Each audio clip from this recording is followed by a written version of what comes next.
Here we go. Welcome back, Claireic, and I'm ready for some Simpsons. How about you? Sure, I'm ready. Whenever. Yeah, we're good to go. Just give the count.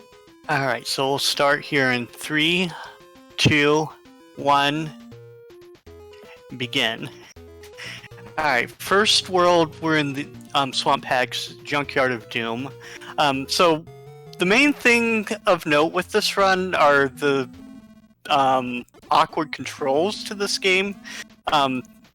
Run is done by holding down A, but you also press A to jump. So I'm having to press A, let go, and then re-grab it mid-jump to run as soon as I land. We have the ice power-up. That's going to be our power-up of choice for most of this run. Make a few leaps of faith here through these crushers.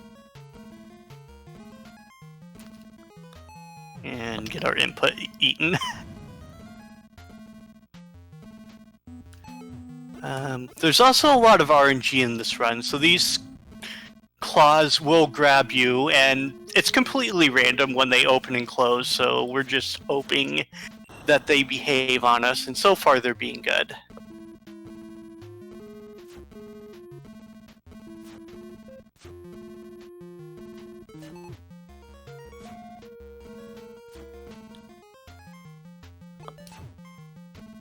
So yeah, this game is built in the same engine as the other two Simpsons games on the NES, Bart vs. Space Mutants and Bart vs. the World.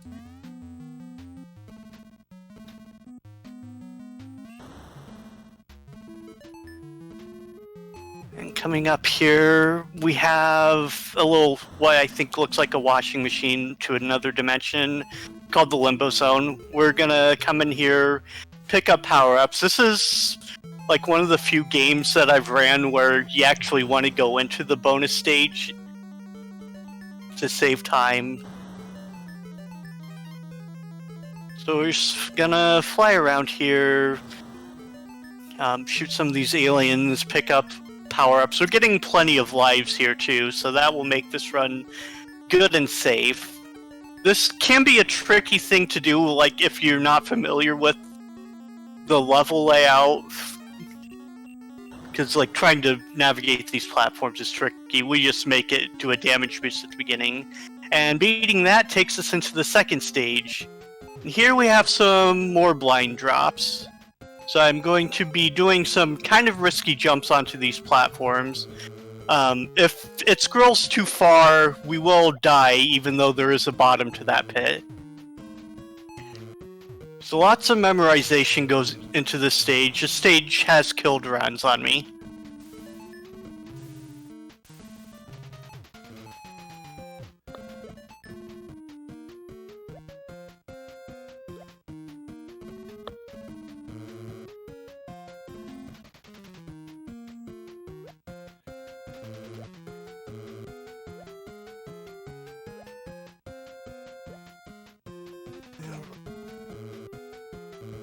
And we have a few more leaps of faith here to make.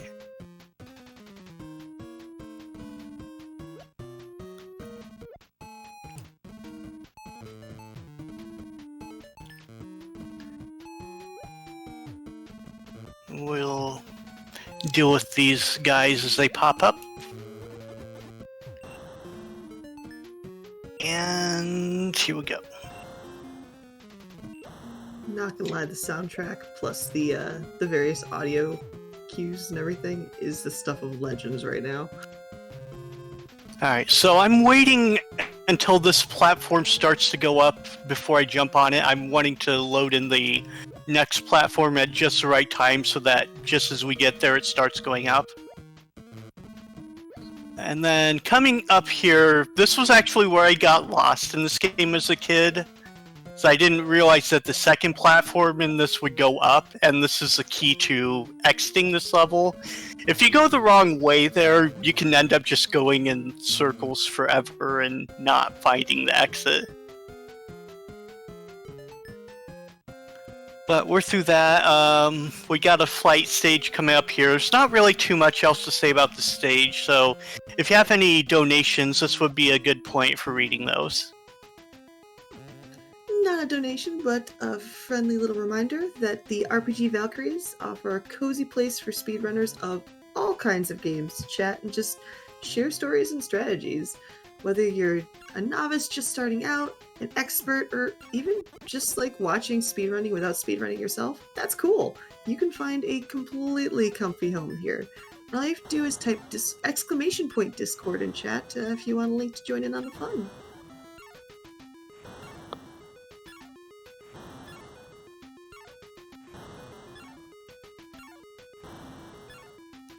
Also, as a reminder, for hitting our, I believe, $15,000 stretch goal, the Take This crew has offered to dye their hair, and we get to choose the color.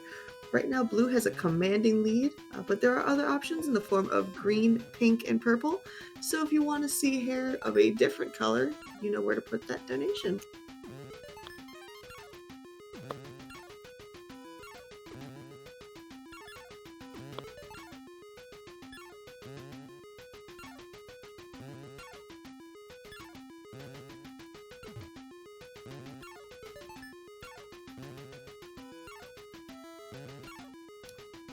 And you know what? If you aren't able to donate now, but you want to help out maybe later on, that's cool.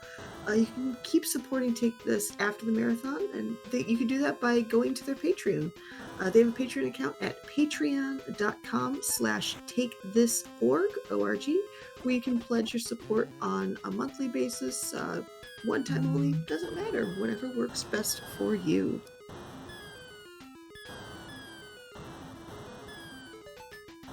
Alright, we're nearing the end of the stage. Just have a few waves of these bats dropping missiles on us that we need to deal with.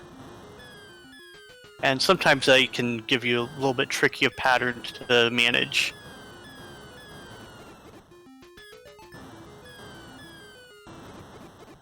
Here, third wave of these, and then we should be getting to the end of the stage. Here, and we're the first boss, Swamp Hag. And for this boss, we first have to get to the boss, and that's the hardest part. We have to freeze these slime drops that she's shooting down from the top of the stage, and hopefully we get a good pattern where they stay on the side of the screen we're on, but sometimes Swamp Hag can be mean with the RNG.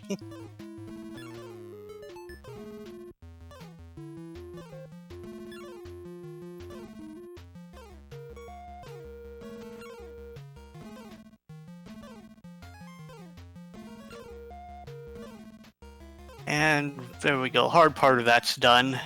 So now all that's left is just to beat the boss. So it's once we get up here, it's just push over a few freezes and punches, and she goes down easily.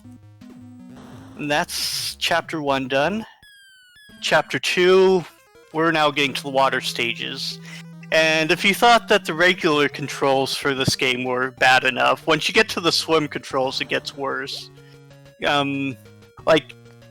I kind of describe these swim controls like if you've ever done the P-balloon stages in Super Mario World, it's like that, where you're constantly drifting upward and you're having to mash down to correct on it. And of course this whole time we're trying to navigate through all these enemies and trying not to get hit. We have no way of attacking anything underwater right now.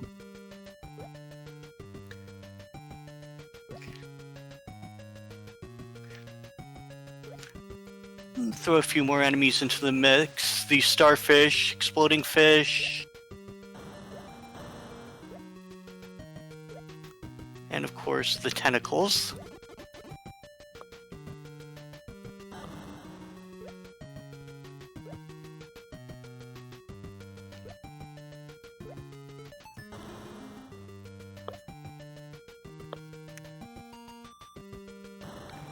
And then this screen, we're looking for the row that has a fish on it. It's RNG which one it spawns on. Of course, it's not going to be nice today. It's going to be clear at the last one I check on the bottom. We grab that. That's how you move on here. got some tight movement through here. These claws, if they catch us, are instant death. So I am playing a bit risky here, trying to dodge like all the stuff that the game's throwing at us and not get pinched by the claws. There's some tight squeezes. And didn't hit this one at a good time, so I'm going to wait on it to go down.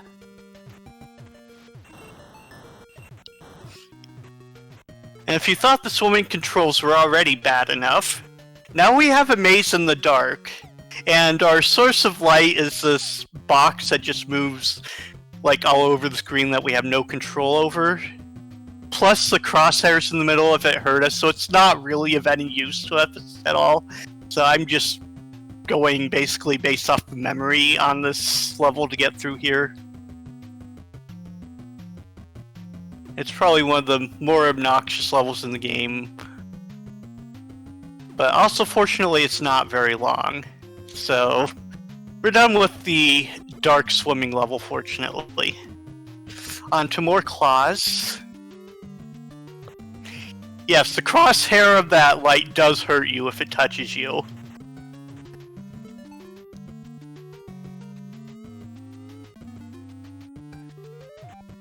And then we're done with swimming, finally. Gonna ride this conveyor belt.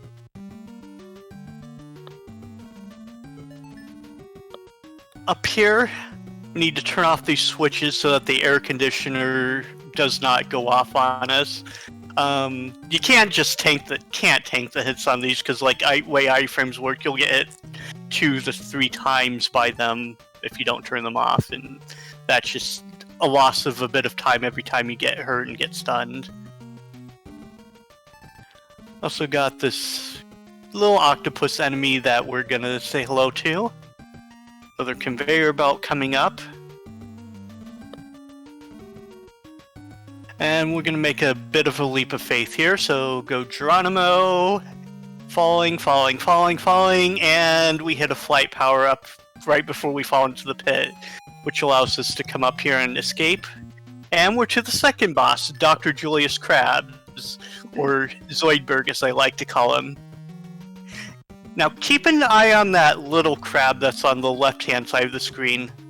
How that crab moves is completely RNG, and we want the crab to stay on the left side of the screen as much as possible. So, this room... First room gave us good crab RNG, but this room, it looks like he might not be wanting to behave because he's kind of wandering over to our side of the room.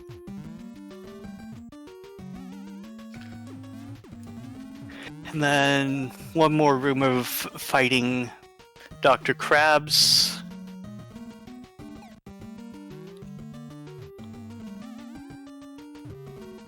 This crab is not behaving. That is bad crab RNG.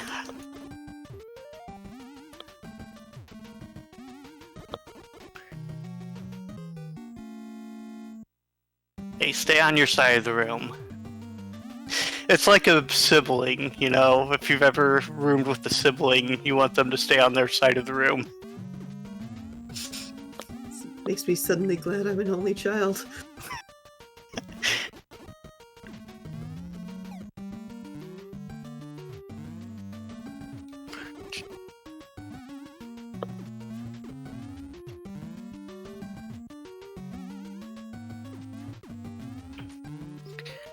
Alright, third screen. And you'll notice that these rooms get progressively smaller as we go through them. It took me a while as a kid to figure out how to do this boss, because I kept just knocking him through the wall for days and not getting anywhere on it before finally finding out that the holy mage you needed to go through to get to smaller rooms. But we're to chapter 3. This first section is a little bit of a maze. So we're going to be grabbing those ice power-ups, and then I'm taking a route through here. We're working our ways downwards ultimately here. With these pits, our controls change so that B braces our fall so that we don't get hit by those spikes. There's a few of those pits that we're going to have to deal with. This is the second one of those. Then one more spike pit, and then hopefully this bonus stage spawns on us. It's like this one, no, it can be finicky and just not spawn, and I haven't quite figured out what causes it to not spawn yet.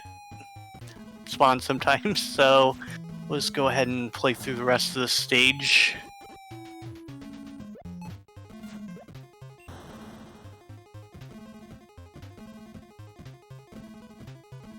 Gonna use flight power up again.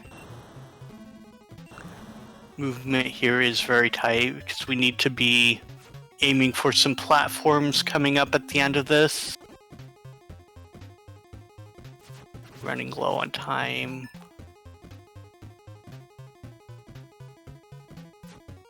On there. Grab another flight.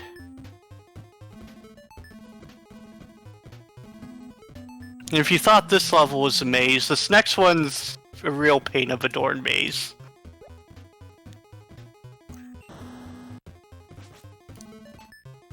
So if you're not familiar with this level, very easy to get lost in this.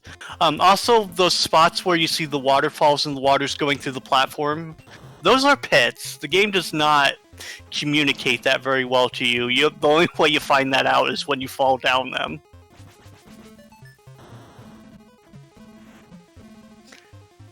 Alright, and then here you'd think you could just drop down here and be fine, but the screen doesn't actually scroll unless you're riding this platform down, so you will die if you just drop. A few more doors to deal with. Fortunately, we get to skip a good portion of this door maze here. So there's the end. Normally we want to be in that door in the upper left, but here if we jump just right, we can grab the end of stage icon and save playing most of this level.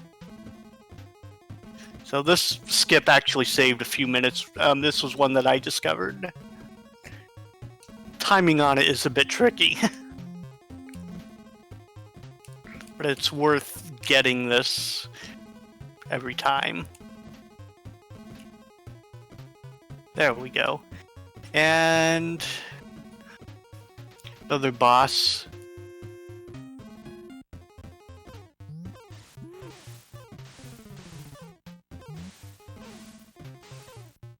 Okay, we want him to be in the middle section as much as possible, or left one. I don't like when he goes right. He just frees these drops of water falling into his lava bath so that they hit him on the head. And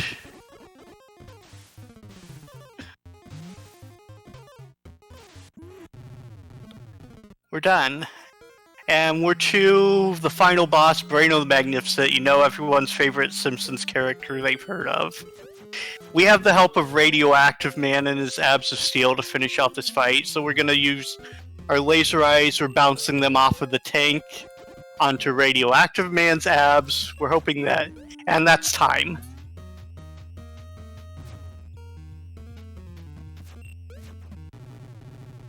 GG's. Looks like with a final time of 18 minutes and 9 seconds. Alright. Any shout outs or comments or thoughts?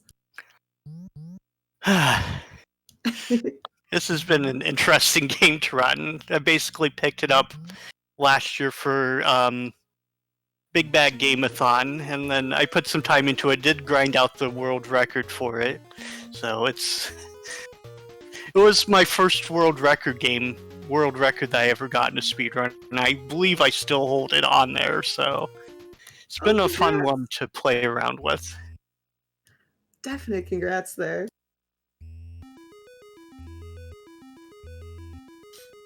Yeah, any quick shoutouts, or are you all? So yeah, I just want to say good luck to the rest of the runners. Looking forward to the rest of the marathon. I know we've got one final day here, a bunch of awesome runs coming up, so can't wait to see what everyone has for us.